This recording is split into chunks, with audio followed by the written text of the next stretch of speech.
कानून बनाकर ना सिर्फ 19वीं तरमीम से ये यरगमाल थी अपने आप को रहा करवाया, बल्कि वो रास्ता रोका।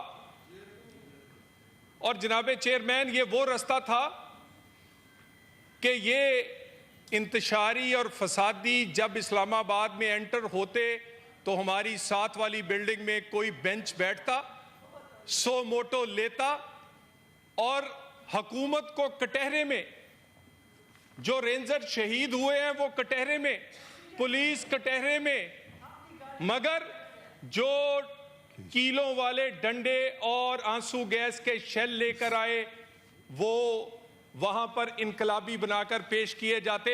26वीं तरमीम ना होती जनाबे चेयरमैन, ये बगावत कामयाब हो जाती। और अगली बात, कहते हैं मुज़ाकरात। आप मेरे से बहुत बेहतर जानते हैं 1996 से इनकी पार्टी वजूद में आई है, तकरीबन 28 साल हो गए। मुझे कोई एक जगह कोई दिखा दें कि इन्होंने कोई मुफाहमत की बात की हो।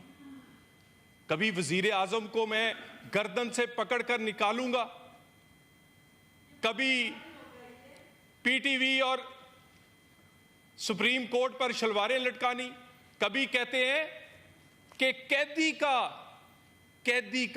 का किसी और का नहीं, कैदी का मैं आके उसका पंखा बंद कर दूंगा, उसकी फ्रिज ले लूंगा, उससे दवाइयां वापस ले लूंगा। मियां नवाज शरीफ जब जेल में थे तो मुझे मैं नहीं हूं कि उनकी बीमारी को बारगेनिंग के तौर पे और अपनी सियासत चमकाने के लिए ये इस्तेमाल करते थे। बेगम कुलसूम नवाज की मामला हो या इस तरह की और, गुजारिश है जनाबे चेयरमैन, किस बात की मुफाहमत, अपना रवैया तो देखें। और बात सजाओं तक पहुंची है तो घबरा गए। मैंने कहना था घबराना नहीं, घबरा गए ना, इसीलिए मुज़ाकरात की बात कर रहे हैं। ये झांसा है, ये झांसा है, झांसा। फैज हमीद को बचाने के लिए मुज़ाकरात का ढोंग रचाया जा रहा है। ओ भाई, ये तो पार्लियामेंट ही जाली है ना भाई, इससे किस बात के मुज़ाकरात? ओए, हम चोर और डाकू हैं, अब हम चोर और डाकू नहीं हैं।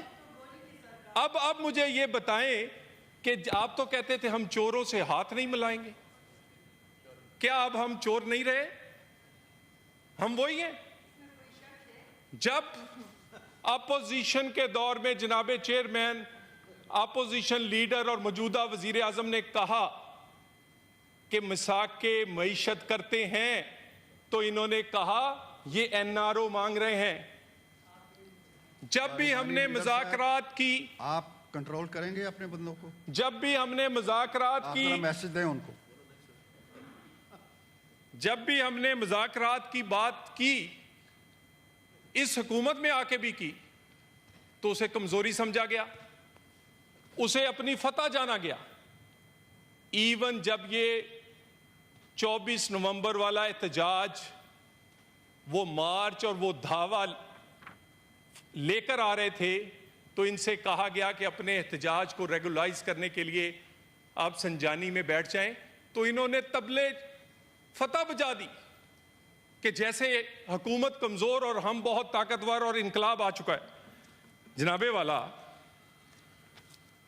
ये कहते हैं ट्रूथ एंड रिकंसिलिएशन कमीशन बनना चाहिए। मेरे भाई, वो आज से नहीं बनेगा, वो बहुत पहले से बनेगा। जिस दिन आप मुशर्रफ के उसके रेफरेंडम के पोलिंग एजेंट बने थे, वहां से माफिया मांगनी पड़ेंगी। 2014 का धरना, उसको हम भूल नहीं सकते। 2018 में आरटीएस बैठाकर इस मुल्क पर मुसल्लत होने वालों को समझते हैं कि हम उसको भूल जाएंगे? मेरा कायद और आप साथ थे उस वक्त, बानी पीटीआई के घर गए, इन्होंने जो वहां बात की अपनी घर के सड़क से लेकर, इनसे हम मुल्क चलाने के लिए, पाकिस्तान की मईशत आगे बढ़ाने के लिए सीपैक को आगे ले जाने के लिए लेकर गए, इन्होंने इसका क्या जवाब दिया? You have just 20 seconds now. Sir 1 minute 2 minute सिर्फ सर आखिरी सर गुजारिश ये है जी अब 1 मिनट सर गुजारिश ये है, कहते हैं 9 मई को भूल जाए, यानी 9 मई को भूलने के लिए आपने 24 नवंबर किया, भूला नहीं जाएगा। कोई ऐसे मुज़ाकरात जिसमें मुजरम भी शामिल हो वो नहीं हो सकते। कोई ऐसे मुज़ाकरात जो फैज और उसके गठजोड़ से जो इस पाकिस्तान को नुकसान हुआ है, और इसमें एक नाम का और इजाफा कर ले, इसमें साकिब निसार भी शामिल है।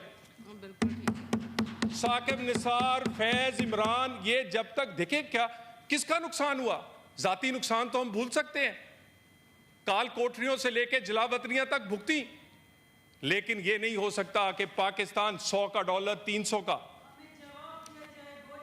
इसमें महंगाई 4 रुपए की रोटी 24 रुपए की, नुकसान इस मुल्क का, इस गरीब का हुआ है। गुजारिश ये है, कहते थे छीन कर लेंगे टक्कर के लोग, और जनाबे चेयरमैन आगे हैं कि दलिये का बाइकआउट करें, फौजी मंसूआत का बाइकआउट। और भाई सबसे बड़ी फौजी मसनूआत जो है वो तो बानी पीटियां ही हैं, सबसे बड़ी वो तो उन्होंने खुद उसने क्रिएट की है। अगर जनरल ज़हीरुल इस्लाम ना होते, जनरल पाशा ना होता, तो बानी पीटीआई सियासी तौर पे आखिरी sir line thank you Talal, sir आखिरी line thank you very much, sir आखिरी please take seat now, thank you.